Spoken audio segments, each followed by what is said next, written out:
ছেলেটি গোপনে সবার নজর এড়িয়ে একটি দুর্ভাগ্যের স্টিকার বের করে ফেলেন এবং তারপর ইচ্ছাকৃতভাবে তার প্রতিপক্ষ লোকটির কাছে যান এবং তাকে জয়ের জন্য আগাম অভিনন্দন জানানোর ভান করেন। তার গায়ে দুর্ভাগ্যের স্টিকার লাগান। জয়ের জন্য কেবল তার শেষ বলটি মারতে হবে।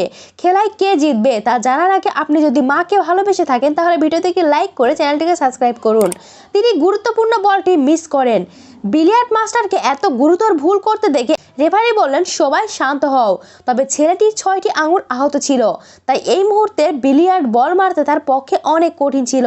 তিনি কেবল তার প্রতিপক্ষকে সুযোগটা দিয়েছিলেন। যখন সবাই ভাবলো চ্যান্ডেলার জিতেছে, তখন যেমন প্রত্যাশা করা হয়েছিল তার গায়ে দুর্ভাগ্যের স্টিকার আবার আশ্চর্যজনকভাবে কাজ করলো।